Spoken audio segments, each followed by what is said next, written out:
Hola, les doy la bienvenida a un nuevo episodio de Naturalmente Hablando con el Centro Nacional de Inteligencia Artificial y la Universidad Autónoma de Chile. Soy Cristian Vázquez, soy periodista y trabajo en el área de vinculación con el medio del CENIA, el Centro Nacional de Inteligencia Artificial, y le doy la bienvenida a mi compañera, mi amiga Cristina Flores. Cristi, bienvenida. Hola a todos, ya saben que desde las ciencias sociales estamos aquí entrevistando a varios personajes importantes del mundo de la inteligencia artificial y el de hoy día no es menor. Sí, nosotros cuando hablamos de inteligencia artificial, a mí en temas de imaginario, lo primero que se me viene a la mente son máquinas y computadores gigantes despilfarrando y lanzando energía y electricidad por todos lados. Entonces me surge la duda de cómo la inteligencia artificial tiene este desafío y esta duda respecto al funcionamiento de la energía, de cómo se alimenta y cómo es posible forjar un futuro sostenible impulsado por energías renovables que tengan relación con la inteligencia artificial. Temazo. Así que por eso hoy día creo que una de las personas indicadas para comentarnos de esto es Gonzalo Bustos, investigador del Centro Nacional de Inteligencia Artificial. Gonzalo, bienvenido. Hola, muchas Gonzalo. gracias. Buenos días. Cuéntanos un poquito de lo que estás haciendo hoy día en el centro para que la gente te conozca. Bueno, soy investigador del Centro Nacional de Inteligencia Artificial. Me dedico a desarrollar proyectos de investigación y desarrollo vinculados con el sector energético, en particular con el sector eléctrico, con el sector de transporte y también últimamente he estado en proyectos de agricultura. Súper, bacán, Perfecto. muy surtido. Gonzalo, cuando nosotros hablamos de ella, ¿cuáles son los principales desafíos que enfrenta el sector energético respecto a los desafíos actuales del avance tecnológico y del desarrollo de modelos de IA? Yo creo que hay dos grandes desafíos, o lo podemos dividir en dos partes. Uno es cómo el sector energético adopta tecnologías o herramientas de la inteligencia artificial. Y el otro mundo, o la otra parte del desafío, es cómo hacemos que esas herramientas de inteligencia artificial, o el sector asociado a la inteligencia artificial, sea cada vez más limpio o más sostenible, utilice energía más limpia. Sí, sobre todo porque estamos con toda la temática del cambio climático. Entonces, el uso de energías renovables es un tema súper actual, súper como uno de los desafíos que estamos enfrentando, no solamente como en el rubro de la IA, sino que a nivel sociedad y a nivel humanidad, más que nada. Exacto. Entonces, la idea es, cuando uno analiza estos dos problemas, es que vayan a la par solucionándose, porque de otra forma podríamos solucionar un solo problema creando otro, ¿no? O sea, si hoy día, con la situación actual y con el tipo de modelos y herramientas de inteligencia artificial que se están desarrollando, masificamos esa tecnología hacia el sector energético para limpiar el sector energético, pero sin limpiar en sí la herramienta de inteligencia artificial, y cuando digo limpiar me refiero a que la energía que utiliza venga de fuentes limpias, vamos a estar resolviendo también el problema energético, pero con una herramienta que en sí está consumiendo mucha energía. Entonces, eso es interesante porque tenemos otra conversación con uno de los investigadores del centro, con Carlos Aspillaga, que pueden revisar ese capítulo también, y nos habla de finalmente la capacidad de cómputo y cómo estamos limitados en ese desarrollo dependiendo qué tan potentes son esas máquinas que estamos usando. Pero esas máquinas ocupan chorrones de energía y a veces eso o no se dice tanto o no se considera y decimos, bueno, total, este tipo de tecnología es invisible, no la vemos, pero se traduce en un gasto energético enorme. Entonces, si podrías como ilustrarnos un poquito esa realidad a la que estamos hoy día enfrentados en la IA. Sí, bueno, los números exactos después se los puedo mandar, pero la cantidad energética que se requiere para entrenar un modelo, por ejemplo, un modelo estilo GPT de lenguaje, son muchas semanas de tener miles de GPUs corriendo para poder entrenar este modelo. Y uno sabe que en el mundo de los modelos de computación no basta con entrenar un solo modelo y se acabó y está listo. O sea, uno tiene que iterar muchas veces. Entonces, por eso es que estas empresas grandes, Microsoft, Google, etcétera, tienen ellos mismos centros de datos masivos que son básicamente o tienen que estar acoplados a una central de energía. En general, se ha visto que hay una tendencia a que esos centros de datos estén alimentados cada vez más con energías renovables. Pero decir que no importa de dónde venga la potencia de cómputo, si total todo viene de la energía renovable, tampoco es la solución, porque entendemos que la energía renovable, por más que sean más limpias que los combustibles fósiles, no son 0% emisiones. existen emisiones relacionadas con toda su cadena de valor, su ciclo de vida. Desde que yo tengo que armar un panel solar, utilizarlo y después desecharlo, existen impactos en el medio ambiente.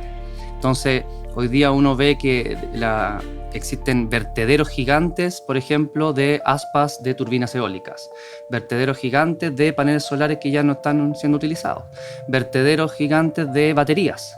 Entonces, toda la tecnología energética que se requiere para sostener esta infraestructura de cómputo, por más que sea renovable, no está libre de otros impactos.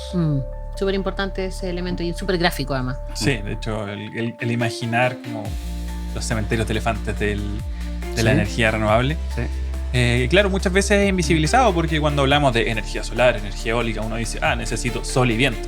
Pero hay un sinfín de indumentaria que está asociada, que está por detrás de la obtención de la energía. Y sin hablar, la energía no es lo único, además, que se requiere para estos centros de cómputo. Estos centros de cómputo están hechos de artículos electrónicos que requieren energía para su funcionamiento, pero también requieren materiales para ser construidos. Y dentro de esos materiales hay muchos minerales que no son fáciles de extraer, y todos sabemos que también el mundo de la extracción de minerales no es la industria más limpia y tampoco está libre de impactos no solo ambientales, también sociales. Entonces, no es tan simple el problema de decir, no importa que este modelo consuma mucha energía, si total la energía es limpia. Claro, también me imagino que estamos hablando de procesadores o clústeres gigantescos. Tiene que tener mucho cable y requiere plástico. La obtención de este plástico quizás también tiene un impacto gigante, cómo se utiliza, etcétera. Sí. Entonces, cuando hablamos de la contaminación asociada a la inteligencia artificial, claro, no es solamente a nivel de energía, cómo se obtiene esta energía, sino que los materiales y toda la indumentaria asociada. Sí. Y bueno, y el impacto también que tiene a largo plazo también con uno como usuario. Entonces, respecto a los usuarios, yo tengo entendido que tú trabajas en un proyecto que tiene un potencial beneficio para las personas, que es Gilda. Me gustaría que nos contaras un poquito sobre ese proyecto. Bien, ese proyecto partió el año pasado, en octubre, nos adjudicamos un concurso de ANID. Es un proyecto que va a durar 2 años en su fase que va desde modelos o un análisis teórico a un escenario práctico. Vamos a evaluar tecnologías en entornos reales y son tecnologías que van a facilitar la gestión energética a nivel de usuario final. Entonces imaginémonos que yo como usuario final residencial tengo artículos, dispositivos electrodomésticos en mi casa que consumen energía. Algunos muy poquito, quizás como un celular, o algunos mucho como mi refrigerador o un horno eléctrico, etc. En el futuro uno espera además que el nivel de electrificación en el nivel de consumo final vaya aumentando. La gente o los sistemas de transporte, por ejemplo, están tendiendo a ser cada vez más eléctricos y hay toda una política pública que trata de impulsar que la gente cambie su vehículo de combustión interna por un vehículo eléctrico. Se está viendo, por ejemplo, desarrollo de energías distribuidas como paneles solares, que ya vemos es algo bien común, digamos, en otros lugares del mundo. Acá en Chile cada vez más común, la gente está instalando paneles solares. Entonces, el consumidor es cada vez más eléctrico o su consumo es cada vez más importante.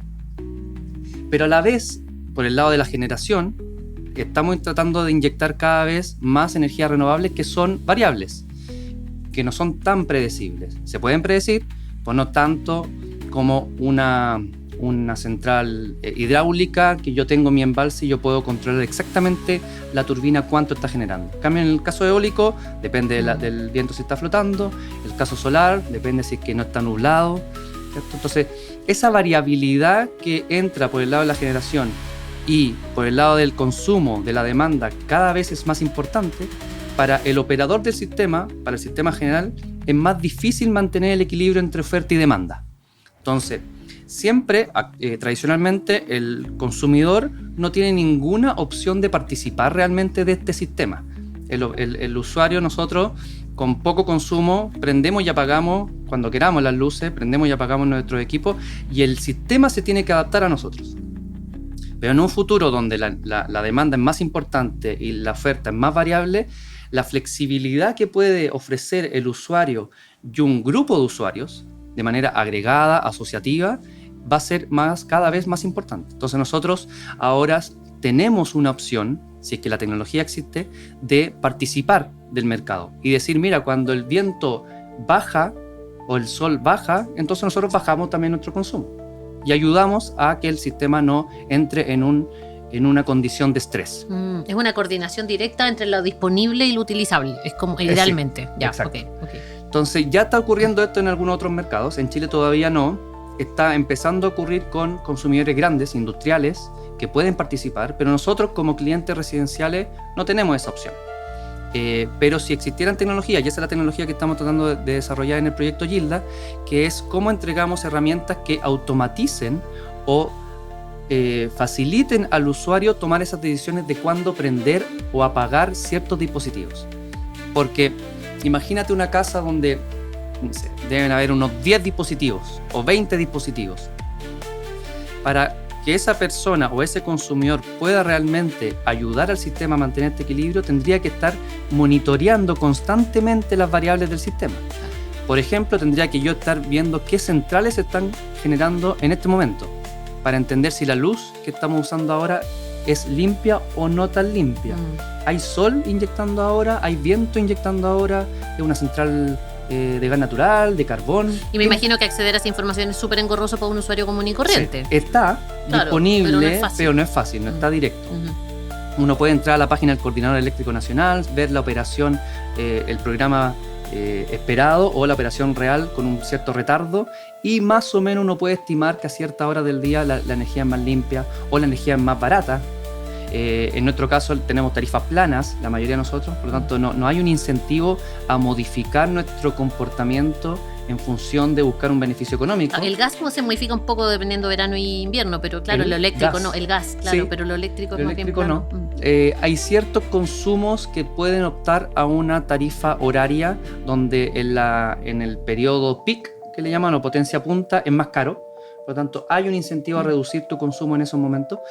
Y toda esa información, nosotros estamos diseñando una herramienta que automáticamente procese esa información, por otro lado, esté en comunicación con los dispositivos y automáticamente, siempre obviamente poniendo como prioridad el confort del usuario y los requerimientos del usuario. No es que me van a pagar no es que la tecnología va a apagar la televisión en la mitad de la serie, o me va a apagar la calefacción en la mitad del invierno, no. La idea es que los requerimientos del usuario siempre sean lo más prioritario, lo más importante, pero nos damos cuenta que incluso para mantener esos requerimientos existe una flexibilidad. Uno, en el caso, ejemplifico con la temperatura, ¿no? con los sistemas de calefacción, que aquí me acabo de dar cuenta que estamos a 24 grados, por lo menos allá. Sí. Uno en verdad está bien, depende, ¿no? Es todo subjetivo más o menos, pero uno relativamente está bien entre los 18 y los 25 grados, más o menos estamos bien. Total. Entonces, en verdad uno no debiese ajustar la temperatura de tu termostato a 24 grados.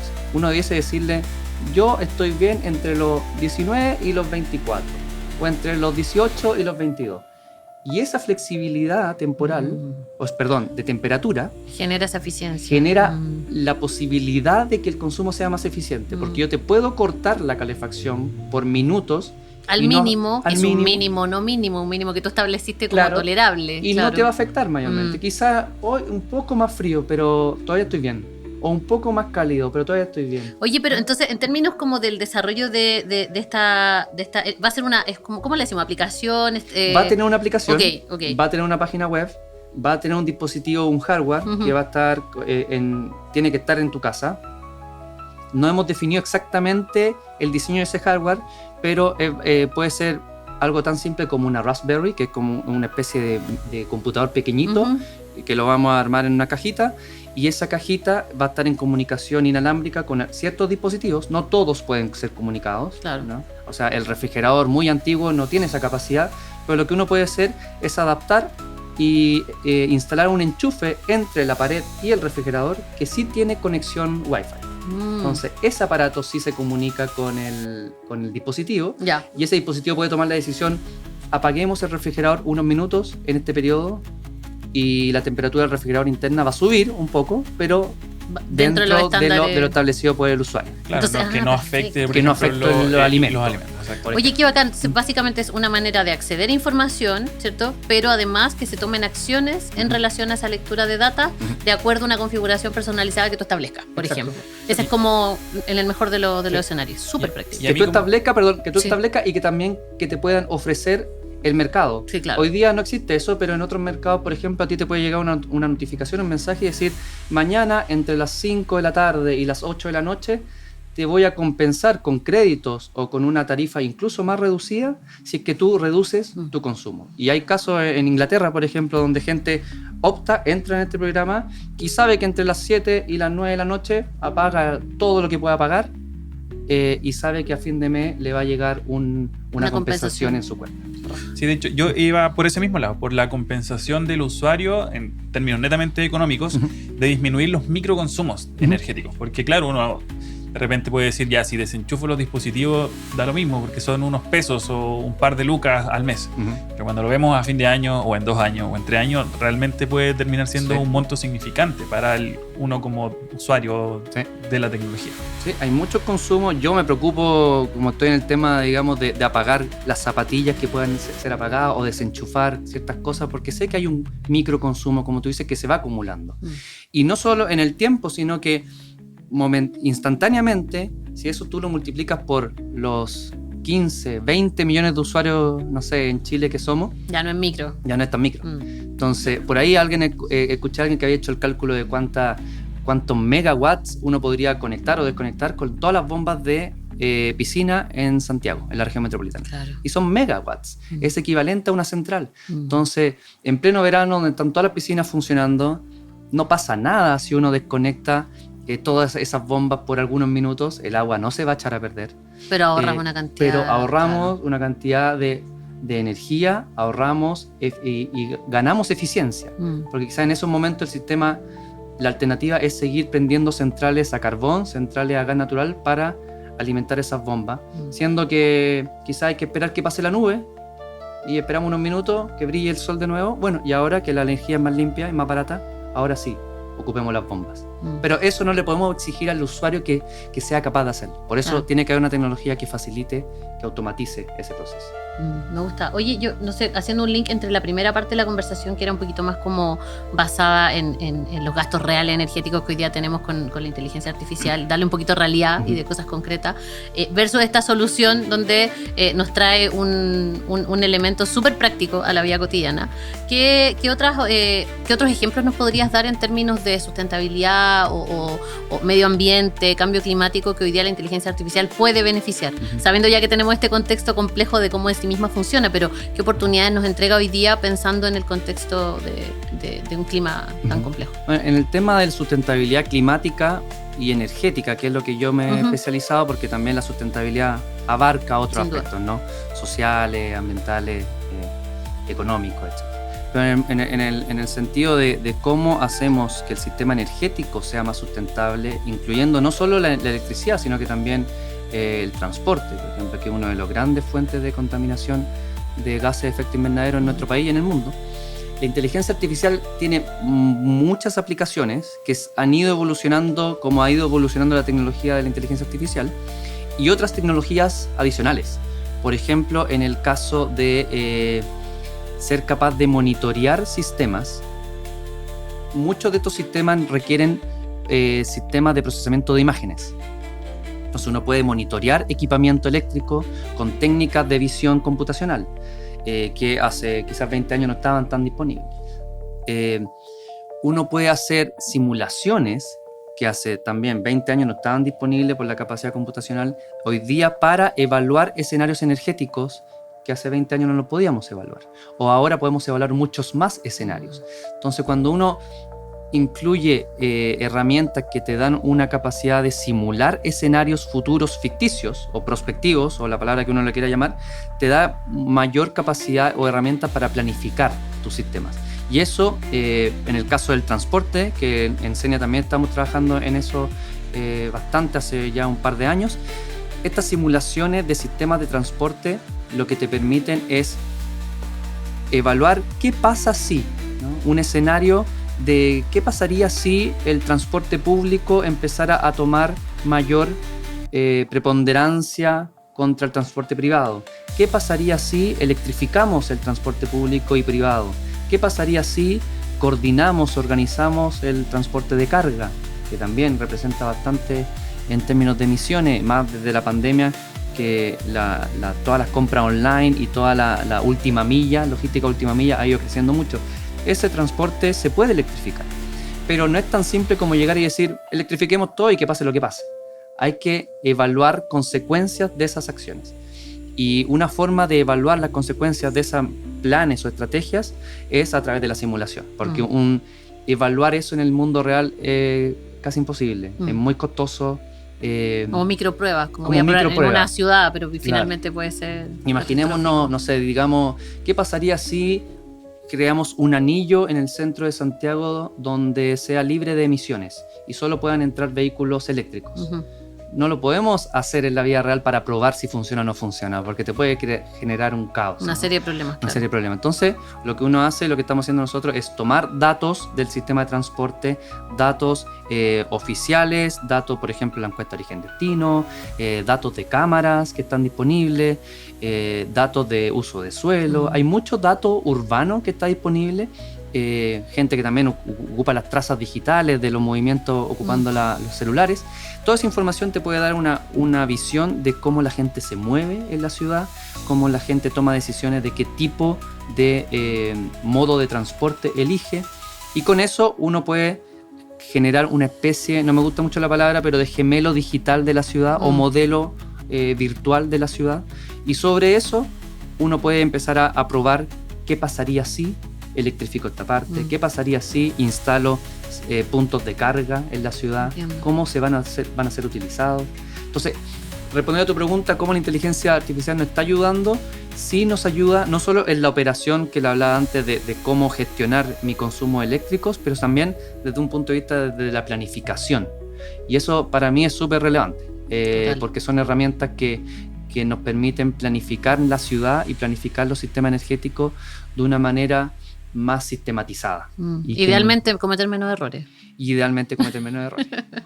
Y Gonzalo, ya para ir cerrando un poco la conversación, entendiendo que el uso consciente, responsable y en pos de la sostenibilidad tiene tres variantes que son súper claves, o sea, tres actores clave: los usuarios, las generadoras y también entidades gubernamentales que tomen decisiones como ciertos marcos regulatorios al respecto. Desde tu experiencia y tu visión, ¿cómo crees tú que se podría velar por un desarrollo sostenible de la inteligencia artificial en Chile? Gran pregunta. Yo creo que tienen que estar alineados esos tres mundos que tú mencionaste. Nosotros, como usuarios de la inteligencia artificial, tenemos que ser conscientes del impacto que tiene el uso y el mal uso de esa inteligencia artificial. Solo por darte un ejemplo, si estamos usando ChatGPT por cosas que puede hacer una simple calculadora que gasta una milésima parte de energía, seamos conscientes de eso. Ahora, es muy difícil ser consciente de eso, porque es muy difícil que el mismo ChatGPT te diga cuánta energía está consumiendo, porque no lo sabe. Es difícil de estimar. Hay gente que lo está haciendo, hay plataformas que ahora te permiten estimar el consumo energético y la huella de carbono que tiene cualquier software, cualquier página web, etc. Entonces, desde el lado del usuario es más concientización, entender que estas tecnologías tienen un gran gasto energético. No todas, pero sí algunas. Por el lado del sector privado, ¿no? Tú mencionaste las generadoras, pero no es solo la única pieza del puzzle energético. Está la generadora, está la transmisión, está la distribución eléctrica. Hay todo un ecosistema de empresas y servicios asociados a la electricidad que deberían ir, y creo yo que están alineados en su motivación o interés de hacer los sistemas cada vez más eficientes y más sustentables y permitir la mayor capacidad de energía renovable en el sistema. Ahora, ¿eso tiene desafíos técnicos? Sí. Que la inteligencia artificial ayuda también. Se están haciendo esos desarrollos. Toma tiempo porque no es fácil evaluar una tecnología en un entorno real tan complejo como un sistema eléctrico nacional. Entonces, por eso estamos desarrollando herramientas de simulación que permitan hacer esa evaluación antes de realizar los pilotajes. Y por el lado gubernamental o por el lado de regulación, yo creo que tiene que ir avanzando en función de evidencia, ojalá lo más científica posible. Hay una intención clara y hay metas ya definidas a partir de la política pública energética y de emisiones. Hay compromisos de reducir estas emisiones, pero lo que se está viendo en general es que vamos más lento de lo que uno esperaría. Y al ritmo que vamos, tal vez nos vamos a estar llegando a los compromisos que estamos haciendo a largo plazo, al 2050, de tener una economía, por ejemplo, libre de emisiones. Entonces, en ese aspecto yo creo que la regulación tiene que ser un poco más ambiciosa, de ir empujando un poco más. Nos dimos cuenta, por ejemplo, hace algunos años atrás, cuando se definieron metas de energías renovables, cuando se definieron, me acuerdo cuando yo estaba en la universidad, para el 2020, que hay un 20%, hablaban 2020, de energía renovable, la realidad superó eso. En ese caso, la regulación no fue tan ambiciosa. El sector privado avanzó mucho más rápido, la economía avanzó mucho más rápido, y no es porque Chile somos súper rápidos, sino que porque esa tecnología a nivel mundial avanzaron más rápido. Y se dieron ciertas condiciones, finalmente. Exacto. Nosotros somos importadores de toda esta tecnología en general. Entonces, la gran producción de paneles solares está en China, la gran producción de vehículos eléctricos está en China. Entonces, nosotros vamos recibiendo esa nueva economía, y eso se aceleró más de lo que nosotros hubiésemos predicho. Y eso yo creo que es una enseñanza o una fuente de aprendizaje para la regulación, de que en ciertas áreas tiene que ser incluso más ambiciosa de las proyecciones que uno puede hoy día ver a nivel internacional. Bacán. Perfecto. Ya, pues. Cristi, pregunta de rigor. Hago pregunta de rigor, pero tenéis como el desafío de responderla en 30 segundos. Wow. Es que nos gusta hacerla a todos, porque esta conversación va a envejecer, como todo en Internet, y me gusta saber cómo proyectan que va a envejecer específicamente en tu área, en términos de sustentabilidad, en términos de ética, uso, inteligencia artificial en tu área. ¿Cómo crees que va a avanzar de aquí a los próximos 2, 3, 4, 5 años? Y si vamos a quedar obsoletos con esta conversación y va a estar todo solucionado, quizás esto va a ser de perogrullo, claro, o chuta, todavía estos desafíos van a estar ahí presentes. ¿Cómo lo visualizas? Buena pregunta. Me voy a enfocar solamente en esta tecnología en la que estoy trabajando y más involucrado, que tienen que ver con la tecnología de gestión energética a nivel residencial y comercial. Yo creo que es muy probable las soluciones específicas van a quedar obsoletas. La tecnología, el hardware que estamos usando, el modelo particular de optimización, el modelo de predicción. Nos dimos cuenta desde que postulamos este proyecto del año pasado, han aparecido como unos 5 nuevos modelos de predicción de serie de tiempo que dejan obsoleto al anterior. Entonces, lo mismo está pasando con modelos de optimización. Toda la parte matemática y de modelo computacional avanza muy rápido. Es un desafío técnico, pero también es emocionante, ¿no? Sí, sí. Porque, digamos, tampoco es cosa de que siempre el último modelo va a ser el mejor. Puede ser mejor en ciertos indicadores, pero nosotros lo que estamos tratando de buscar es este balance entre un buen modelo, pero también que no signifique mucho costo para el usuario, ni mucho costo para el planeta, porque tengo que estar corriendo un centro de datos a no sé dónde para darme la solución del modelo. Entonces, creo yo que va a ser totalmente distinta la solución, pero la problemática va a ser la misma. ¿Cómo hacemos que el sistema sea más flexible y que tenga una capacidad de respuesta rápida, eficiente? Pero yo creo que esta es como un área que yo creo que es muy interesante ver cómo evoluciona, que no tengo la solución o la respuesta, es cómo el usuario va a ir interactuando con estas tecnologías. Hoy día esa interacción está limitada por la tecnología que tenemos hoy día, pero si sigue evolucionando esta tecnología como ha ido evolucionando en los últimos años, la interacción y la experiencia del usuario con respecto a esta tecnología y cómo interactúa para dar más flexibilidad al sistema eléctrico puede ser totalmente distinto. Puede ser que ni siquiera necesitemos una interfaz, por darte un ejemplo. No necesitemos una aplicación en nuestro celular que tengamos que estar entrando, configurando la temperatura. No, eso quizás se hace automáticamente. Claro. Y tal vez... Estaría ideal. Sí, porque no podemos entregar una solución que va a significar al usuario complejizar su día a día. Y yo creo que ahí todavía tenemos muchos desafíos y espero que eso se vaya solucionando. Vamos a ver este episodio en 5 años más a ver qué pasó. Perfecto, Gonzalo, muchísimas gracias por tu tiempo, por tu A disposición y por abordar un tema que es muy, muy importante respecto al desarrollo de las tecnologías, puntualmente de la inteligencia artificial. Les doy las gracias por acompañarnos en un nuevo capítulo de Naturalmente Hablando y les invito también a revisar el capítulo de IA y energía sostenible, forjando el futuro sustentable del mundo, en nuestro podcast Artificialmente Hablando, que va a estar disponible en distintas plataformas. Les recomiendo usar el transporte público, andar en bicicleta y desconectar los dispositivos que no están ocupando en su casa. Agradezco también a la Universidad Autónoma por darnos este espacio y por todas las personas que están detrás de este proyecto y que hacen esto posible. Nos vemos en un siguiente episodio. Gracias, chao, chao. ¡Uhú! Ay, nos está costando mucho el